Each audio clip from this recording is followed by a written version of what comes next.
ഇന്ന് നാട്ടിൽ വന്നിട്ട് 4-ാമത്തെ ദിവസം. ഇന്നൊരു ഡേ ഇൻ മൈ ലൈഫാണേ. നേരം വെളുത്ത ഉടനെ അമേലും ആൻഡ്രുവും കൂടെ എന്നെ എണീപ്പിക്കാൻ വേണ്ടി വരും.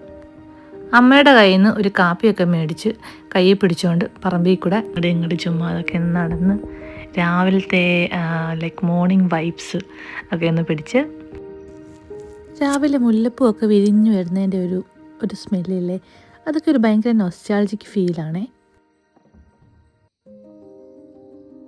സ്കൂളിൽ പോകുന്ന സമയത്ത് ഇതുപോലെ പൊന്നാമ്മയുടെ വീട്ടിൽ കുറേ മുല്ലപ്പൂ ഉണ്ടായിരുന്നു.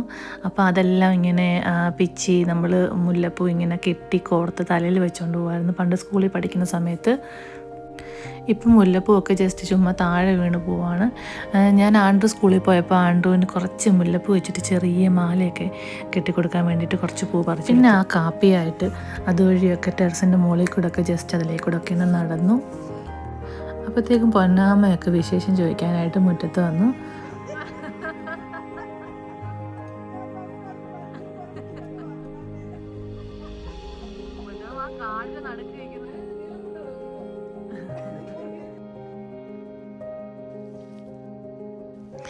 ഒന്ന് കറങ്ങി വന്നപ്പോഴത്തേക്കിനും ആൻഡുവിനെ സ്കൂളിൽ പോകാനൊക്കെ റെഡിയാക്കി നിർത്തിയേക്കായിരുന്നു.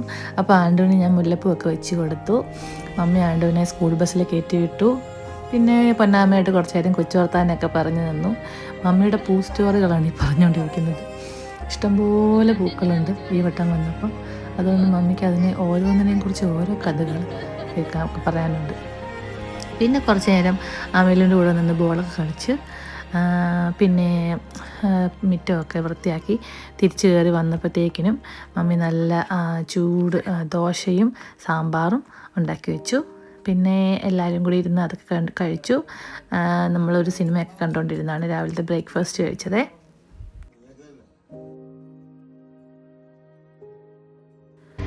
പിന്നെ നമുക്ക് ബാങ്ക് വരെ പോകേണ്ട ആവശ്യമുണ്ടായിരുന്നു. അങ്ങനെ ഞങ്ങൾ 3 പേരും കൂടെ ഓട്ടോയിൽ ഇടമണ്ണ് ബാങ്കിലൊക്കെ പോയി. അമേലിന് എന്തോ കാര്യമായിട്ട് സാധിച്ചെടുക്കാനുണ്ടെന്ന് തോന്നുന്നു അമ്മച്ചിയുടെ അടുത്തുനിന്ന്. അമ്മച്ചിക്ക് കുറേ ഉമ്മയൊക്കെ കൊടുക്കുന്നുണ്ട്. അങ്ങനെ നമ്മൾ ബാങ്കിലൊക്കെ പോയിട്ട് തിരിച്ചു വന്നപ്പോഴത്തേനും ആണ്ട് സ്കൂൾ കഴിഞ്ഞിട്ട് വന്നു. പിന്നെ അവൾ കുളിച്ച് സുന്ദരിക്കുട്ടിയായിട്ട് അവൾക്ക് ഫേവറേറ്റ് ആയിട്ടുള്ള ചോക്കോസ് കഴിച്ചുകൊണ്ടിരിക്കുകയാണ്. അങ്ങനെ കുറേ നേരം അവൾമാരുടെ കൂടെ ഇങ്ങനെ സ്പെൻഡ് ചെയ്തു. എന്നിട്ട് പിന്നെ പപ്പയും അമ്മയും കൂടെ ഒരു സ്കാനിങ്ങിന് പോകാൻ വേണ്ടിയിട്ട് നിൽക്കുമായിരുന്നു. അപ്പോഴത്തേക്കിനും അമ്മയിലും മമ്മീനെ വിടുന്നില്ല. മമ്മീനെ കൂടെ പോകണമെന്ന് പറഞ്ഞ് ഭയങ്കരമായിട്ട് വാശി പിടിക്കുക. അങ്ങനെ അമ്മയിലുവിനെ സമാധാനിപ്പിക്കുമായിരുന്നു അമ്മ എനിക്ക് ഉച്ചയ്ക്ക് പൊതിച്ചോറുണ്ടാക്കി തന്നു. എനിക്ക് പൊതിച്ചോറ് ഭയങ്കര ഇഷ്ടമാണെന്നും അമ്മയ്ക്കറിയാം. അതുകൊണ്ട് അമ്മ എനിക്ക് സർപ്രൈസായിട്ട് പൊതിച്ചോറൊക്കെ ഉണ്ടാക്കി വെച്ചിട്ടാണ് പോയത്. അങ്ങനെ ഞാൻ പൊതിച്ചോറൊക്കെ കഴിച്ചപ്പോഴത്തേനും അവർ തിരിച്ചു വന്നു. ഞങ്ങൾ മുകളിൽ പറമ്പിലൊക്കെ ജസ്റ്റ് അങ്ങനെ ഒന്ന് പോകാൻ വേണ്ടിയിട്ട് കോഴിക്കോടിൻ്റെ അവിടെയൊക്കെ ഒന്ന് പോയി. അമ്മയിലൂന് ഭയങ്കര ഇഷ്ടമാണ് കോഴിയമ്മയെ കാണാൻ വേണ്ടിയിട്ട് അവൾ പോവുക.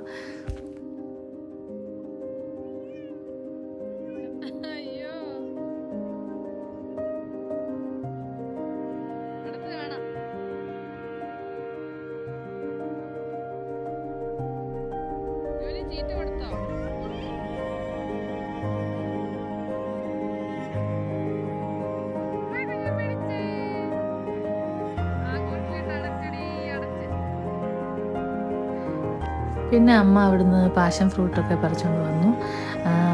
പിന്നെ മമ്മിയുടെ കുറച്ച് കൃഷികളും കാര്യങ്ങളൊക്കെ എന്നെ കാണിച്ചു തരുമായിരുന്നു. മമ്മിക്ക് കോവൽ, പിന്നെ ചീര, പിന്നെ ചോളമൊക്കെ നട്ടു വെച്ചിട്ടുണ്ടായിരുന്നു അവിടെ. അതൊക്കെ ഇങ്ങനെ നടന്ന് കണ്ടു. പിന്നെ വേലിച്ചീര ഉണ്ടായിരുന്നു. പിന്നെ നിത്യവഴുതന, അല്ലാതെ സാധാരണ വഴുതന, അങ്ങനെ കുറേ ഐറ്റംസ് ഉണ്ട് മമ്മിയുടെ കൃഷിത്തോട്ടത്തിൽ.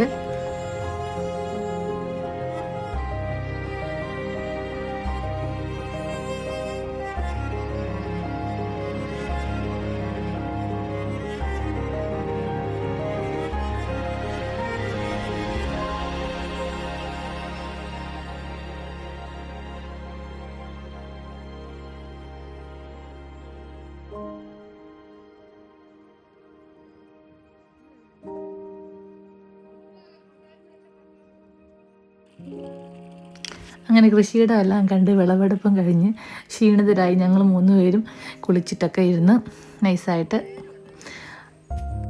അങ്ങനെ വൈകുന്നേരമായി. രാത്രിയിൽ ഞങ്ങൾ എല്ലാവരും കൂടെ ഒരുമിച്ച് കുറേ നേരം ഇരുന്ന് വർത്താനൊക്കെ പറഞ്ഞു. അപ്പോഴത്തേക്കിനും നിമ്മിയും ജിമ്മിച്ചാനും എല്ലാവരും ഡ്യൂട്ടി കഴിഞ്ഞിട്ട് വന്നു. പിന്നെ അവരുടെ കൂടെ ഇരുന്ന് കുറേ നേരം വർത്താനമൊക്കെ പറഞ്ഞിരുന്നു.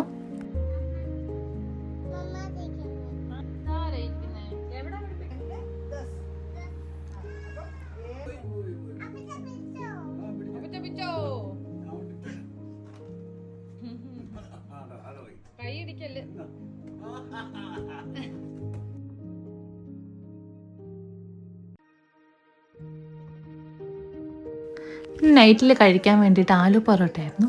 ആലു പൊറോട്ടയുടെ കൂടെ ബട്ടർ ചിക്കൻ, ഒരു വെറൈറ്റി കോംബോ അല്ലേ. ബട്ടർ ചിക്കൻ ഉണ്ടാക്കി. ജിമ്മിച്ചാനാണ് ബട്ടർ ചിക്കൻ്റെ പ്രിപ്പറേഷൻ. അങ്ങനെ അതൊക്കെ കഴിച്ച് അന്നത്തെ ദിവസം കഴിഞ്ഞു. അപ്പോൾ നെക്സ്റ്റ് വീഡിയോ കാണുന്നവരെ ബൈ.